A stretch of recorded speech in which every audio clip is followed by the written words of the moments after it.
Forget everything the internet told you about the AE86. This isn't just some anime card. This isn't just a drift tax meme. This is the lightweight Japanese coupe that rewrote the rules of driving, launched an entire culture, and proved that you don't need 500 horsepower to have real fun behind the wheel. This is the car that turned mountain passes into battlegrounds, elevated driver skill above raw power, and reminded the world that connection matters more than numbers. This is the Toyota AE86. And if you think it's overrated, you've probably never driven one. Stick around, because what I'm about to show you will change everything you thought you knew about what makes a car truly iconic. Here's the thing, nobody wants to admit, modern performance cars are boring. 700 horsepower, all-wheel drive, launch control, traction control, computers doing all the work while you just aim and press go. They're fast, but they don't ask anything of you. Where's the skill? Where's the connection? Where's the soul? Now, rewind to the early 1980s. Toyota is about to release a small, cheap, compact car. Nothing special, nothing exciting. And accidentally, they create one of the most important driver's cars of all time. The AE86 was never meant to be a legend. It was supposed to be basic transportation, a rear-wheel drive economy car your dad might buy to commute to his accounting job. But Toyota made a few decisions that changed everything. They kept it light. They kept it rear-wheel drive, while everyone else was switching to front-wheel drive. They gave it a high-revving engine, and they accidentally created the ultimate driver's car. For the next 40 years, the AE86 would haunt every automaker that forgot driving is supposed to be fun. Let me ask you something. Why do people spend $40,000, $50,000, even over $100,000 on an AE86 today? For a car that made just over 100 horsepower. For a car slower than a modern Camry. Because power was never the point. The AE86 gave you everything. Every vibration through the chassis, every ounce of weight transfer, every hint of grip before it disappeared.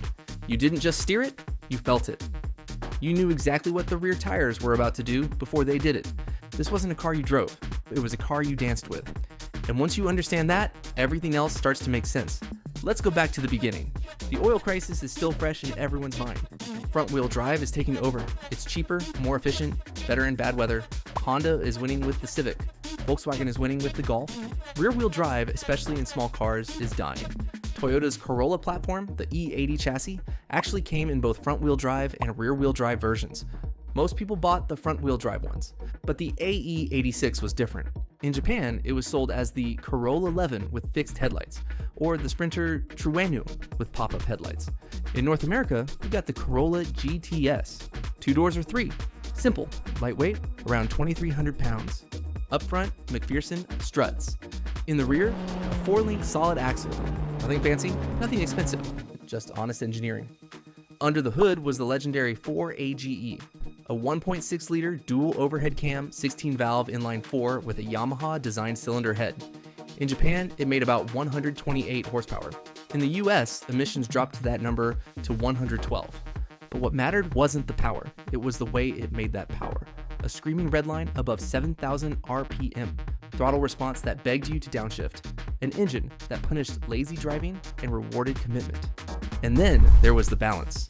Roughly 53% of the weight up front, 47% in the rear, near ideal for a front-engine, rear-drive car of its era.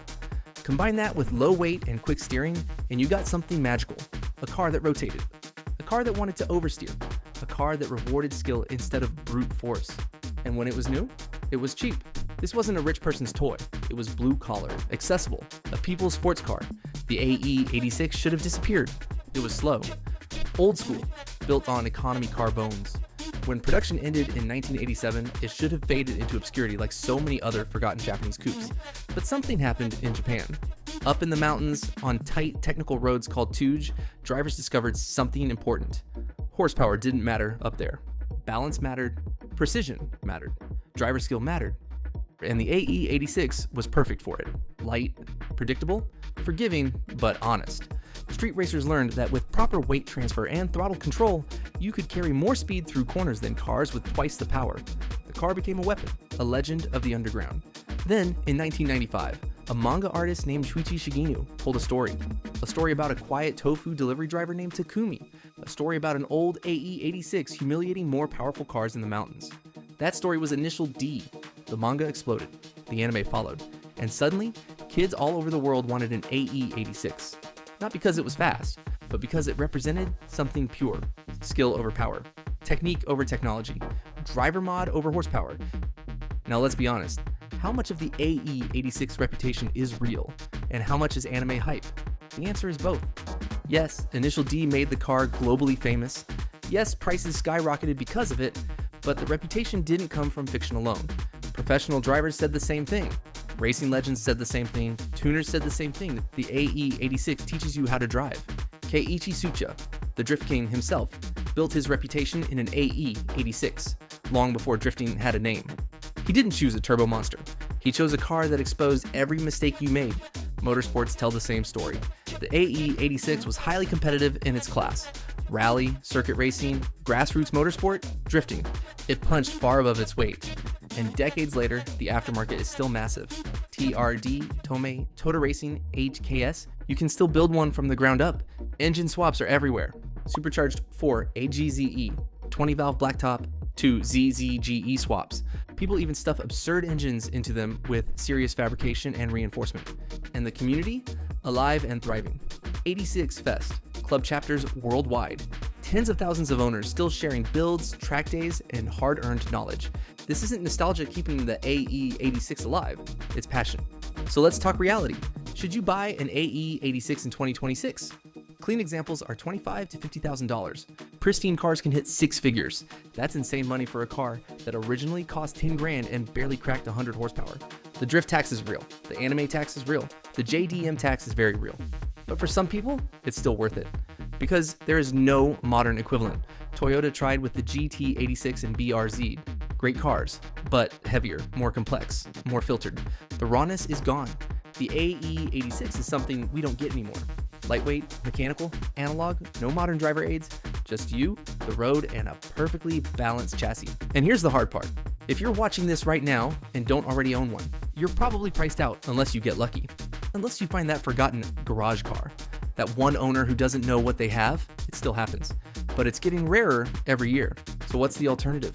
The NA Miata. Seriously, lightweight, rear-wheel drive, analog, huge aftermarket. It's not an AE86, but it's the closest thing to that same philosophy without spending $50,000. Or you wait, you save, you hunt, because the right deal always comes to those who truly want it. The Toyota AE86 isn't just a car anymore. It's a symbol, a reminder of when cars were built for drivers, not computers, when skill mattered more than specs, when fun didn't require insane horsepower. Was it perfect? No, it rusted, it was slow, the interior was basic, the brakes were weak, but none of that mattered when you nailed the perfect corner, when you felt the weight shift exactly where you wanted it, when you heel-toed into second and the engine screamed past 7,000 RPM. That's the magic. That's why people pay stupid money for a 40-year-old Corolla. The AE86 taught an entire generation that driving is an art form, that man and machine can become one.